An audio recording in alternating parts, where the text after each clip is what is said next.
Okay, in the event that a circuit board has gone bad and you need to replace it, first thing we're going to do, unplug the power cable. We're going to come over and remove the 4 screws here for our back panel.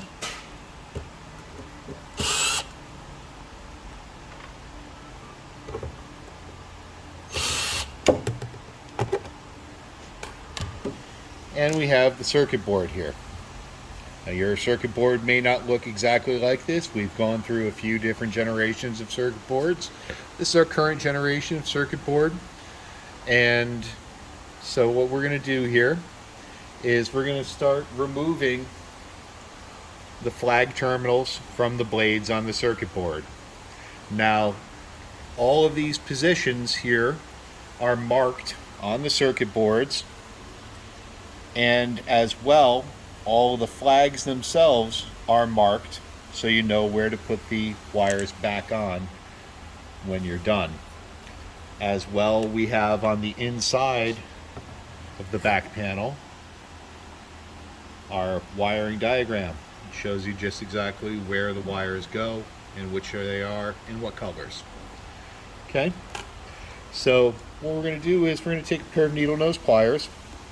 We're going to grab onto the blade and we're going to gently walk it off. Just a little wiggle left to right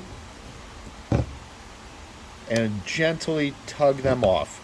We do not want to go off and just pull them off quick, or else we're going to pull the flag terminals off and then you'll have another issue entirely. So we're going to just keep taking these off.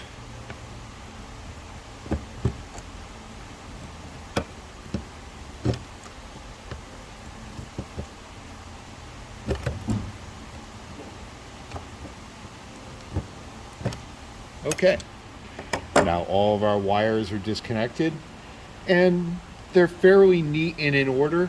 That's great. That'll make our lives much easier when we're going to put it back together. We have screws on the side here. Take these off. And we have, on most of the toilets, you'll have these standoffs here. Okay, and this is off. Now, if you happen to drop one of the standoffs, or on some of the older models we had black washers, plastic washers. If anything happens to fall into the fan, that is not critical. We can simply just take the Laveo, turn it upside down, and your parts will come back out and you can pick them up and start over. Okay, so now we have our circuit board, we have our standoffs on the, and we're going to go off and reinstall. Start the screw.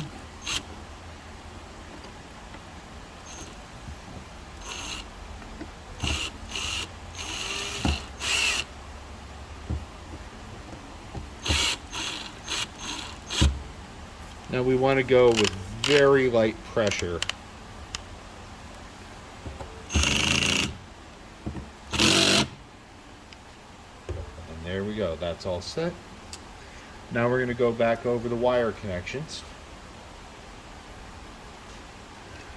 We have J10, J9,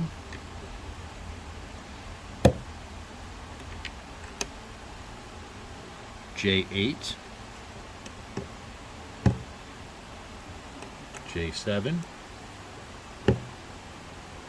We have our in fan, J1 and J2.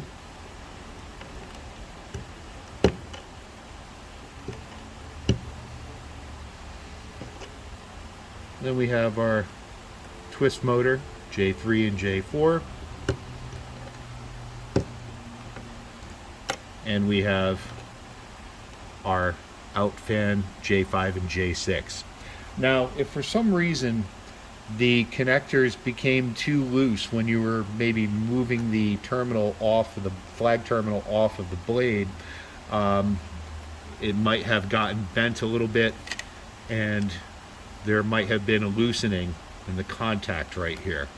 You can just simply take a pair of pliers, gently give them a little squeeze, and put this one back on, and this one as well.